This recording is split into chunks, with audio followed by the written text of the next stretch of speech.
Hello, I'm Tim Beggins, president of Elk Trading Company. In this week's top news for natural gas, number one for the U.S., China's 15% tariff on US LNG takes effect today. Number two, Europe. Ukraine has offered underground storage for US LNG into Europe. Number three, Asia. The last Taiwanese nuclear power plant is scheduled for decommissioning in May. Number four, rest of the world, India and Brazil. The next targets for US tariffs certainly seems like it. Let's take a look at the spot March contract. Natural gas prices are up to 338.30, up 7.2 cents or 2.18%. Prices right now are really kind of stuck for the last few sessions. We're sitting right at the daily pivot at 339.70, and our next support will be coming in at 336.20 with first resistance above the market at 348.60. Let's turn to the hourly chart. The average hourly chart shows that we are continuing to stay below the daily pivot at 339.70. Again, as first support will be 334.70, but the market is up on forecasts for colder temperatures, but appears to lack momentum to carry forward to the next resistance at 348.60 at this time. So let's take a look at the weather.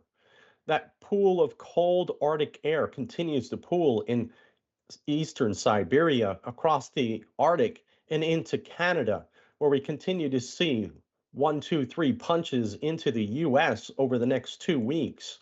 As you can see, that cold Arctic train continues to pump air down into Canada, especially moving toward the eastern part of the United States, the upper Great Lakes, and mid Atlantic states over the next 2 weeks. Although we do see some cool weather into Texas this Thursday, but it isn't much below normal. As you can see, this continues to go forward. There actually looks like a punch here on the 19th of Wednesday, February. As you can see in the maps, punches down through the Midwest and over into the Northeast and New England states. But as we look at the late forecast, it seems that this cold Arctic air can actually retreats and stays well into Canada late in the period. Let's take a look at the United States in particular. As you can see, that cold Arctic air for the moment is contained to the upper Midwest. But as we look through the forecast period, that cold air starts to descend into the mid central part of the United States through Thursday, taking a shot, and then into Friday, and then it dissipates, keeping that cold Arctic air mainly bottled up in Canada. But we do see some bouts into the Ohio and Tennessee valleys, as well as some of the mid Atlantic states, and especially into New England as they continue to stay cold. Here's that punch. It looks like an arm punching down that cold Arctic air into Wisconsin, the Great Lakes, and over into the Northeast. But as you can see, late in the forecast period, that cold Arctic air continues to stay well confined into Canada. Let's take a look at the snow and ice chart.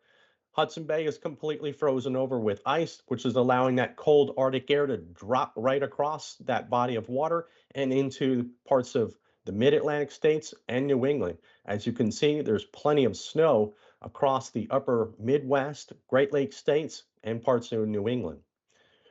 Let's take a look at the forecast for the United States from the Climate Prediction Center. As you can see, for the 6 to 10-day outlook, below normal temperatures up there in the Dakotas, Minnesota, parts of Wisconsin, and Iowa. And as you can see, that pushes all the way over into New England.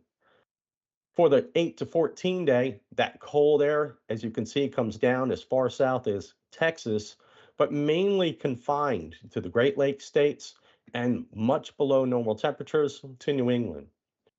But look at the 3 to 4 week temperature outlook.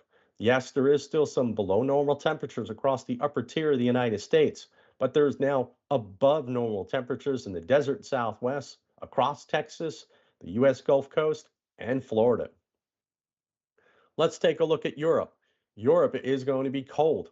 As you can see, it is cold in Eastern Europe, and that continues to push cold Arctic air out of Russia and Scandinavia, and that pushes further into parts of Spain, Germany, and France. As you can see, as we go into next week, it really looks quite cold across much of Europe, and that stays for at least a full week.